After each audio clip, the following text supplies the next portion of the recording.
तो अब टाइम आ चुका है मेरी तरफ से कुछ गिफ्ट का, क्योंकि जिन लोगों ने यहाँ तक वेट किया है तो उनके लिए मेरी तरफ से कुछ गिफ्ट तो बनता है। हाय एवरीवन, अभी मैं डिस्कस करूँगा दो पहलू के बारे में, इस वीडियो में बात करेंगे। पहला जो रहेगा डिस्कशन हमारा वो रहेगा नॉन कोडर्स के लिए, जिसने बीए बीएससी करा हो या ग्रेजुएशन कर रहे हों, इस तरह के जो लोग होंगे, फ्रेशर होंगे, उनके लिए भी है। और साथ ही साथ में जो जिन्हें कोडिंग आती है, जिन्हें लेटेक्स आता है, जिन्हें कंप्यूटर की लैंग्वेजेस आती है, उनके लिए पर हम बात करेंगे। पहला पड़ाव हो गया, ठीक है। दूसरे सेक्शन में हम बात करेंगे अबाउट एक अपडेशन के बारे में, क्योंकि मैंने सब कुछ प्लान कर लिया है कैसे मैं इस पूरी सीरीज़ को कंटिन्यू डिप्लॉय करूं आपके सामने, ताकि आप सब कुछ जो है सारी चीज़ें सीख पाओ, वो भी स्टेप बाय स्टेप, डे 1 नहीं, डे 0 से लेकर के और आपके सिलेक्शन तक मैं साथ में रहूँगा। इसकी मैंने पूरी प्लानिंग कर ली है।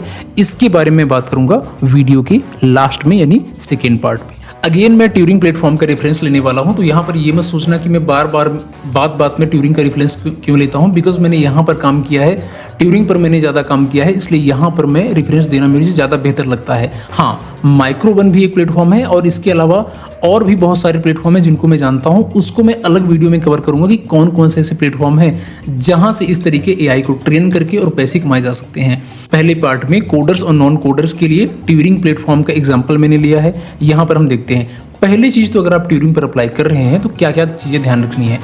पहली चीज़ सबसे कि आपको ये देखना पड़ेगा कि रोल का ओवरव्यू क्या है ना।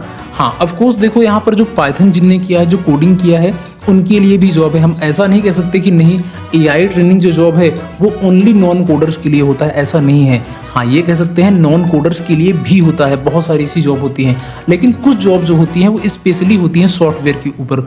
इसीलिए मैंने यहाँ पर ट्यूरिंग के प्लेटफॉर्म पर सॉफ्टवेयर वाले सेक्शन में जाकर मैं आपको सारी चीज़ें समझा रहा हूँ 1 बाय 1, ठीक है। सॉफ्टवेयर के अंदर मैंने एक इसका एग्जाम्पल लिया है। हाँ, जो सबसे इंपॉर्टेंट है आपको यहाँ पर हमेशा देखना है, चाहे आप नॉन कोडिंग वाले जॉब के लिए अप्लाई कर रहे हो चाहे कोडिंग के लिए, वो क्या है, यहाँ पर सिलेक्शन प्रोसेस भी आपके पास लिखा होता है। अप्रॉक्सीमेटली 75 मिनट्स में जो है पूरा एवेल्युएशन जो पार्ट है कंप्लीट होने वाला है।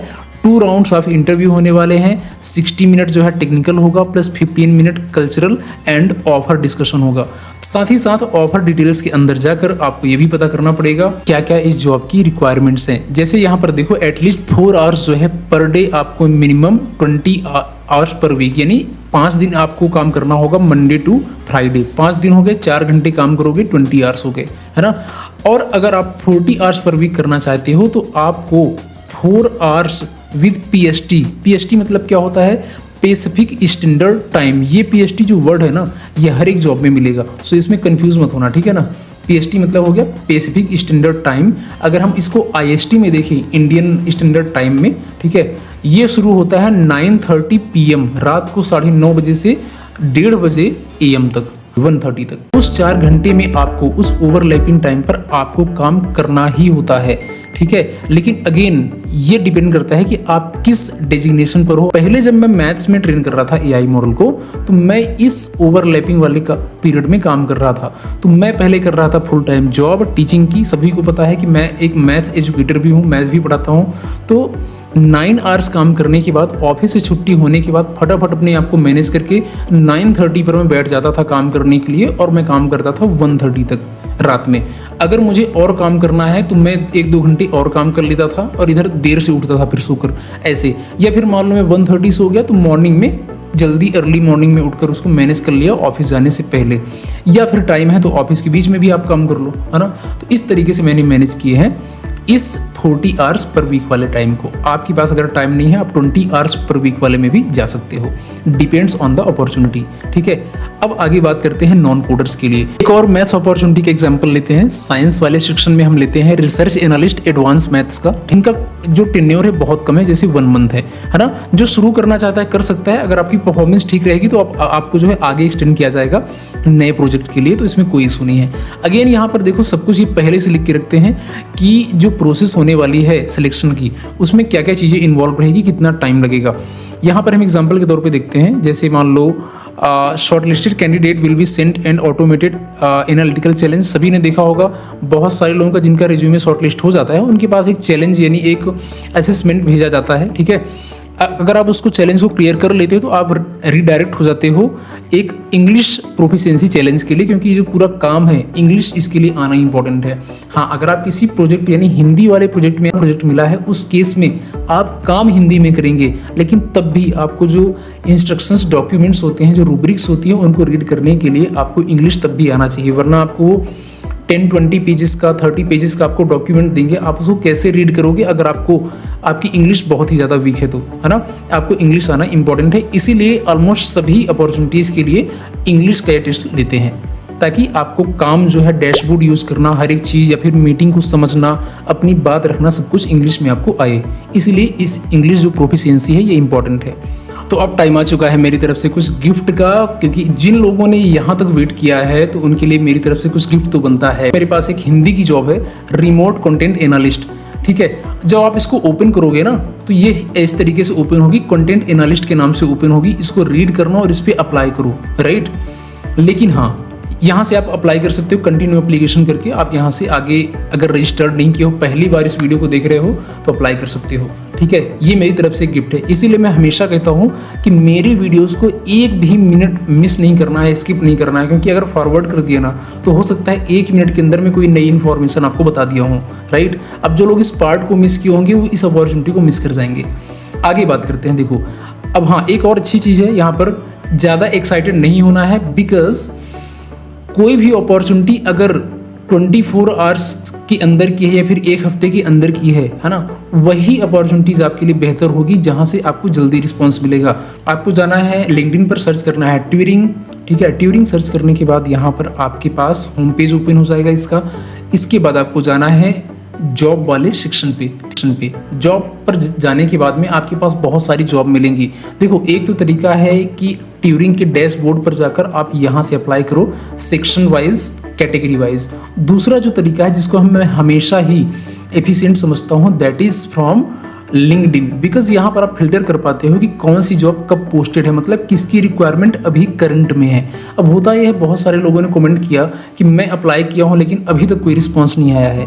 पहली चीज़ तो इसकी प्रोसेस में टाइम बहुत लगता है ना, 4 से 6 हफ्ते लग जाते हैं कई बार, अगर आपने किसी भी अपॉर्चुनिटी पर अप्लाई कर दी। इसीलिए अगर आप फास्ट रिजल्ट चाहते हो ना तो आपको क्या करना होगा, आपको जाना होगा जॉब वाले सेक्शन पे। उसके बाद आपको जाना है शो ऑल जॉब्स पे, ठीक है। ऑल जॉब्स पर क्लिक करने के बाद आपको यहाँ पर अलग अलग कंट्री की भी जॉब आ सकती हैं, तो आपको क्या करना होगा, आपको कंट्री भरी फिल्टर लगाना पड़ेगा। ऑल फिल्टर पर आप जाओगे, और हाँ, ये सारा जो प्रोसेस है ना आप अपने मोबाइल फ़ोन से भी कर सकते हो, ठीक है। आपको यहाँ इंडियन जो सिटीज़ है ना, इन सभी को आपको चूज़ करना है ना। ये आपने कर लिया, दिल्ली, चेन्नई, हैदराबाद आपने कर लिया, डन, इतना आपने कर लिया। इसके बाद यहाँ पर आप टाइम जो है ना पास्ट 24 आवर्स कर लो, 500 से ज़्यादा आपको यहाँ पर रिजल्ट्स मिल रहे हैं। यानी आपको वही रिजल्ट्स यहाँ पर मिलेंगे जो 24 घंटे के अंदर पोस्ट किए गए हैं। एक यहाँ पर मैंने एग्जांपल लिया है रिमोट मैथ्स एक्सपर्ट्स की। जो लोग मैथ्स कैटेगरी से हैं यहाँ पर अप्लाई करें, जो मैथ्स से नहीं है वो इस चीज़ को देखेंगे। एक एनालिसिस भी है यहाँ पर कि देखो 1 दिन हो गए हैं, कैंडिडेट यहाँ पर नहीं है, ओनली 7 लोगों ने ही अप्लाई किया। पता है इनमें 7 में से क्या होगा, इन 7 एप्लीकेंट्स में से मैं गारंटी ले रहा हूँ इस चीज़ की 3 से 4 लोग ऐसे होंगे जो असेसमेंट नहीं दिए होंगे, 5 लोग ऐसे होंगे जो असेसमेंट ही नहीं दिए होंगे, ठीक है। अब फिर उनको एक्सपेक्ट करेंगे कि मुझे वहाँ पर रिजल्ट्स आएंगे। ये सेम वैसी ही बात है कि एसएससी, रेलवे, बैंकिंग या किसी भी कॉम्पिटिटिव एग्जाम्स के एप्लीकेंट्स जो होते हैं, फॉर्म भरने वाले बहुत सारे लोग होते हैं, लेकिन एग्ज़ाम देने भी बहुत सारे लोग नहीं जाते हैं, आलस कर जाते हैं, फिर XYZ रीजन आ जाता है, राइट। तो इस बात को भी समझो, ह्यूमन नेचर होता है, नंबर ऑफ एप्लीकेंट्स ही बहुत कम है। अब इनमें से अप्लाई कितने करेंगे और कितने लोग सीरियसली अपना रिज्यूमे इस जॉब के लिए बनाएंगे। अब वो क्या करते हैं, अगर उनकी जॉब किसी पर्टिकुलर प्रोफाइल की है, उसी रिज्यूमे को यहाँ पर लगा दिए। भाई इस जॉब के लिए अप्लाई कर रहे हो तो इस टाइप का जो रिज्यूमे है वो इंपॉर्टेंट है, राइट। इसके अलावा अपनी प्रोफाइल सेटअप बहुत इंपॉर्टेंट है, तभी आप इन जो 7 एप्लीकेंट्स है जो भी है उसमें टॉप पर आ पाओगे। और बहुत ही जल्द जो मैं प्लान कर रहा हूँ उस पर मैं अभी बात करूंगा थोड़ी देर में। मैं आपको उस टॉप एप्लीकेंट्स कैसे बना सकता हूं बाय 1-to-1 गाइड, मैं सब कुछ अभी डिस्कस करने वाला हूं। अब बात करते हैं एक फाइनल पॉइंट के बारे में, जो इसका दूसरा पार्ट है वीडियो का, which is very very important. बहुत सारे लोग कोर्स के लिए कल से बोल रहे हैं, सोच रहा हूँ जल्द से जल्द इसको हम रेडी कर लेते हैं, चाहे ऐप हो या वेबसाइट हो, जहाँ पर हम उस कोर्स को, जिसका रिक्वेस्ट आप पिछले कुछ वीडियोज़ में कर रहे हो कि हमें पूरा स्क्रैच से सारी चीज़ें बताओ, तो मैं सोच रहा हूँ वहाँ पर बहुत सारी चीज़ें लाने के लिए जो कि यहाँ पर यूट्यूब पर पॉसिबल नहीं है। ठीक है, पहली चीज़ तो डेटा जो है कंपनी का हम ब्रीच नहीं कर सकते ऐसे ओपन प्लेटफॉर्म पे, तो सारी चीज़ें मैं वहाँ पर आपको प्राइवेट तरीके से शेयर कर सकता हूँ फ्रॉम जीरो टू सिलेक्शन, सारी चीज़ें उस कोर्स के अंदर।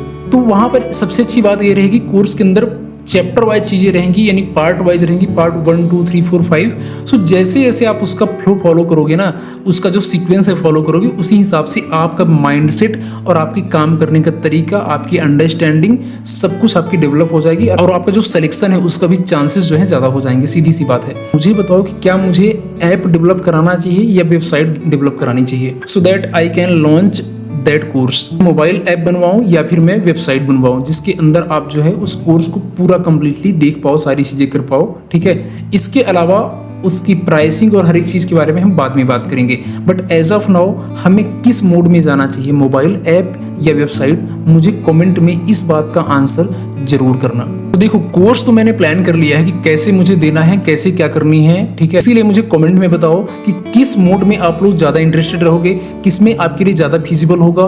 तो अगर आप मोबाइल में देखना चाहते हो, मोबाइल में ज़्यादा देर तक आप देखोगे या फिर ज़्यादा हैंडी है, अगर आप मोबाइल ऐप की तरफ प्रोसीड करना चाहते हो, मुझे आप बताओ, तो मैं उस पर भी काम करूंगा। जल्दी सारी चीज़ें करते हैं, बिकॉज बहुत सारी अपॉर्चुनिटीज़ अभी इंडिया में आ रही हैं और आनी बाकी हैं। आप देखोगे नेक्स्ट 5 ईयर्स में जितने सारे एआई जो है राइज कर रहे हैं इंडिया में या वर्ल्ड में। इंडिया में बहुत सारे ऐसे स्टार्टअप्स हैं जो एआई के लिए काम कर रहे हैं, लेकिन इंडिया में बस एक अफसोस है कि हम एआई कुछ बना नहीं पा रहे हैं। लेकिन वर्ल्ड में जो बेस्ट एआई हैं वो जो बन रहे हैं, उनकी अलग अलग मॉडल्स बन रहे हैं। उन मॉडल्स को ट्रेन करने के लिए ऑफकोर्स क्या चाहिए, ह्यूमंस चाहिए, ताकि उन मशीन्स को ट्रेन कर पाए। तो मैं चाहता हूँ आप उससे पहले ही आप स्किल्ड हो जाओ, रेडी हो जाओ, क्योंकि जिस टाइम पर एआई ट्रेनर की रिक्वायरमेंट हो रही है उस टाइम पर ट्रेनर ही नहीं है, उनको पता ही नहीं कैसे एआई को ट्रेन करते हैं। सो दैट ये जो स्किल है ना, ये इंडिया में पहली बार मैं इस कोर्स को लेकर आने वाला हूँ। ये भी बात मैं इस चीज़ को ओपनली कहना चाहूँगा, बिकॉज यहाँ पर और कोई भी ऐसा नहीं है जो एआई ट्रेनिंग के बारे में बात कर रहा होगा। वो एआई के यूज केस या यूजर पॉइंट ऑफ व्यू से बात कर रहा होगा, लेकिन जब बात आती है एआई ट्रेनिंग की, तो एआई ट्रेनिंग एक अपने आप में स्किल है और मैं चाहता हूँ ये स्किल आपके अंदर पहले से ही होनी चाहिए, so that you can have financial freedom from day 1 only, right?